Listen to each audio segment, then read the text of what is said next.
O Rogério Ceni, boa noite, Rogério. Uma pergunta trivial, na sua autocrítica, como é que você analisou essa atuação e esse comportamento do Bahia hoje diante do Santos? Boa noite, eu acho que um começo muito ruim da nossa parte. Começamos o jogo onde era para nós termos o domínio da partida, e foi o Santos que teve as melhores oportunidades nos primeiros 10 minutos do jogo.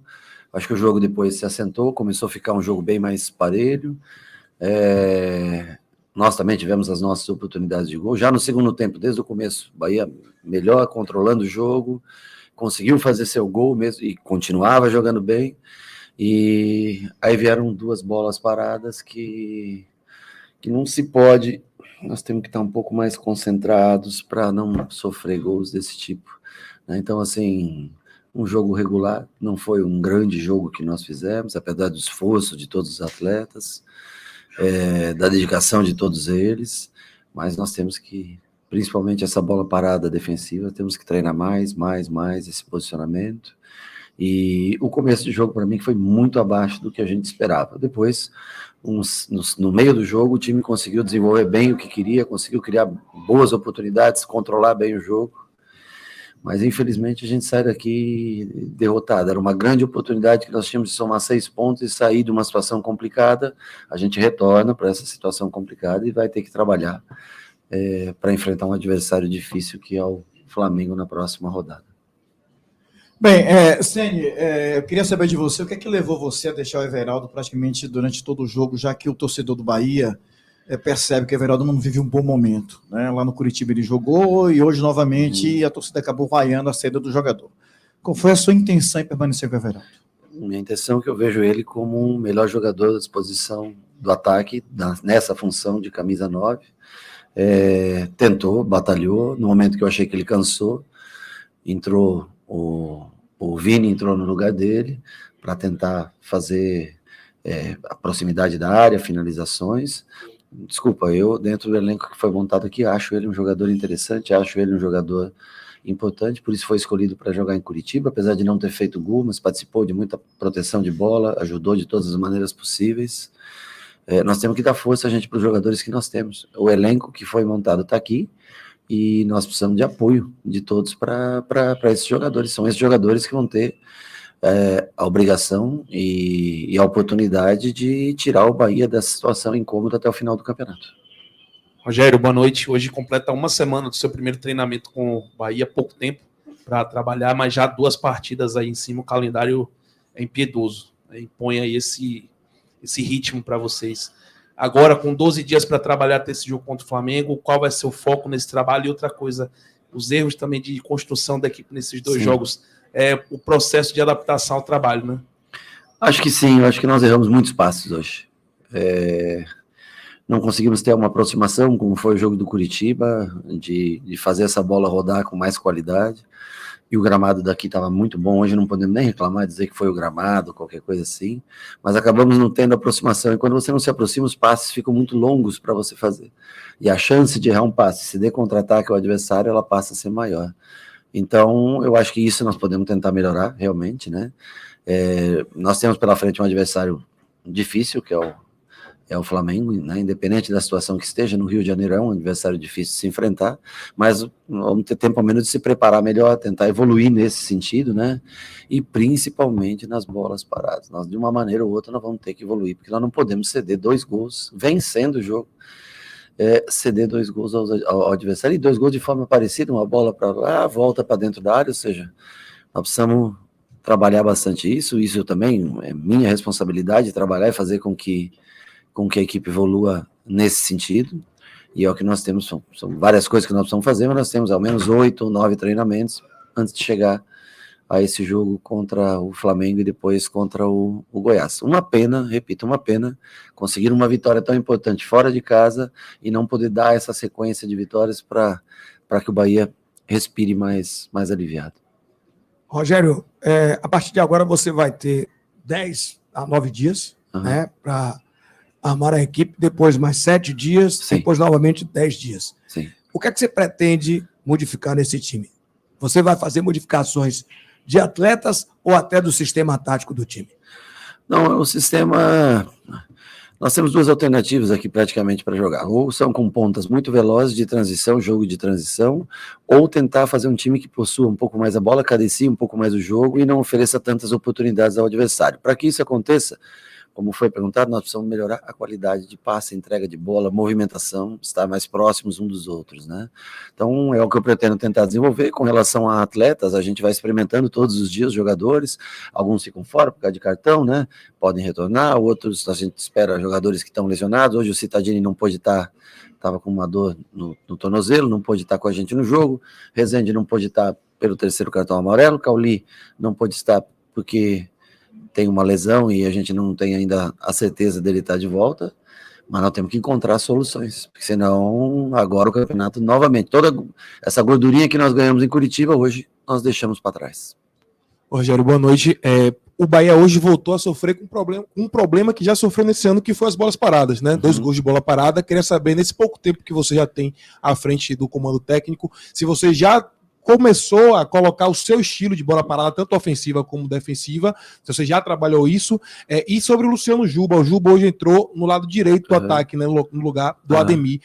Você pensa o Juba de fato nessa posição, ou você acha que ele pode estar fazendo outras posições ali no ataque? Veja bem, nós temos o Ratão que joga pela esquerda, nós temos o Biel que costuma jogar pela esquerda, se eu tenho o Juba que joga pela esquerda, são 3 atletas, eu não consigo botar ele para jogar. E todo mundo vai dizer, olha, mas como é que contratar o jogador e não dá oportunidade? Então eu conversei com ele, trabalhei 2 dias ele pelo lado direito, eu sei que não é muito, mas ele é um jogador que a gente ganha muito na bola parada quando ele entra, e é um jogador que joga num estilo parecido com o Ademir. Claro que ele não tem a velocidade do Ademir, mas ele é um cara que recebe, traz para dentro e consegue fazer essas tabelas. Mas também precisa de adaptação, precisa de tempo.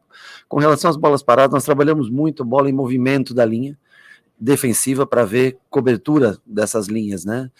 Como foi aquele gol com o Atlético Paranaense, onde um sai, um fica, e nós trabalhamos mais a bola ofensiva do que defensiva, nesses 2 treinos que nós fizemos, né?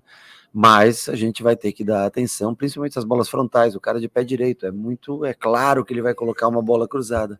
Faltou talvez até um pouquinho de comunicação para que a gente ajeitasse isso e dentro do jogo mesmo, né? Um atleta tem que, tem o melhor cabeceador, tá lá, temos que puxar esse jogador, um zagueiro, até para defender do lado de lá. Então, nós não nos posicionamos bem nas bolas paradas, não conseguimos cortar as bolas paradas, mas temos que tentar tirar coisas sempre positivas para não afundar. Nós precisamos se manter serenos, trabalhando.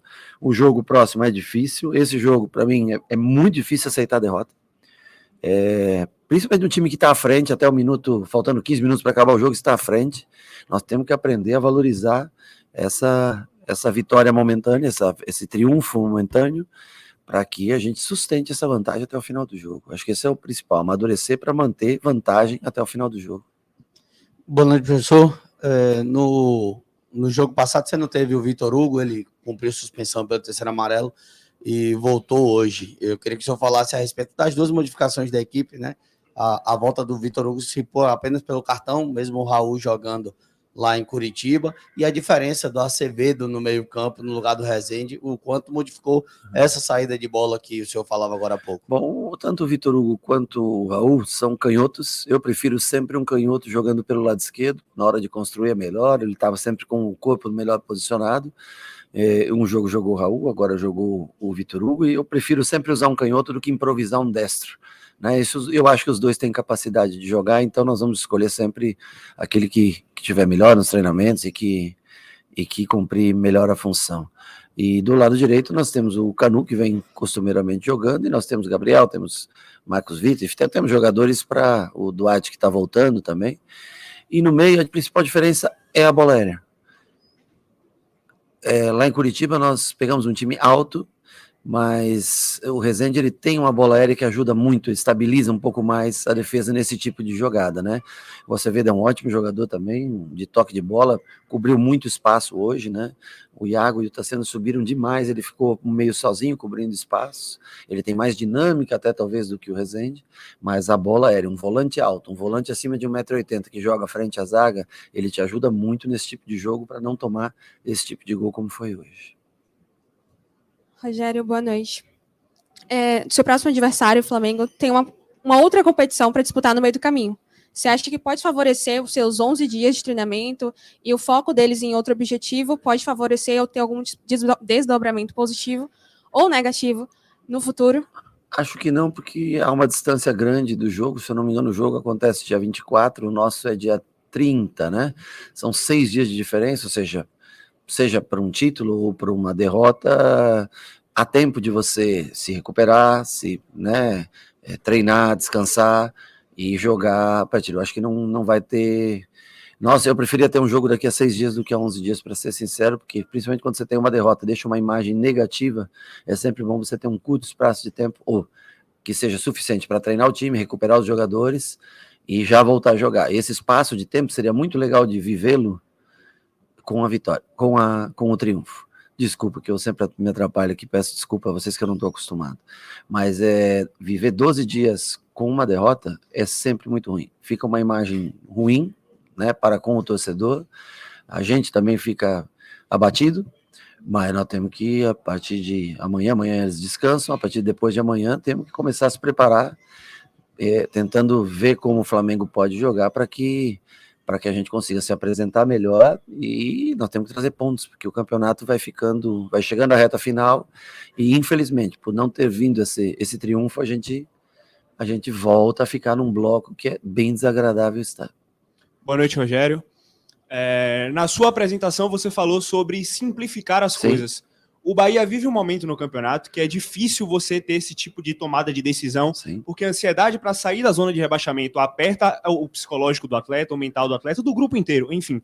E também hoje foi um jogo que trouxe ansiedade, uma certa euforia, para que abrisse distância da zona de rebaixamento. Perfeito. O quanto essa ansiedade pode ser cruel com a sua ideia de simplificar as coisas? E só para completar rapidinho, fala-se muito de bola parada defensiva, é muito importante cuidar disso também para não tomar gols, mas a bola parada ofensiva também é importante. Claro que a gente não vai esperar que ninguém vire um exímio cobrador de faltas do dia para a noite, um exímio batedor de escanteios do dia para a noite, mas o quanto você, que é um cara que tem experiência nisso, tem conhecimento, teve excelência durante toda a carreira, o quanto isso te incomoda o Bahia não ter esse alto aproveitamento para poder definir as partidas na bola parada também, porque são cruciais também para jogos como esse. Nós treinamos algumas bolas paradas ofensivas. Hoje o Tassiano desvia uma bola de primeiro pau, que o Ratão é que faz o fechamento, e naquele momento ele tinha acabado de sair e o Biel tinha acabado de entrar. Simplesmente era só estar no segundo pau e completar para dentro.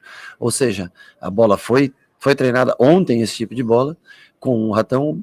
O Biel entrou para ocupar essa função, e naquele momento, talvez por não ter acompanhado tanto treino, foi pedido, mas não teve atenção suficiente para estar no segundo pau para fazer o gol. Com relação a simplificar, significa não querer começar com o goleiro o jogo por dentro, correndo o risco de perder uma bola e já sofrer um gol.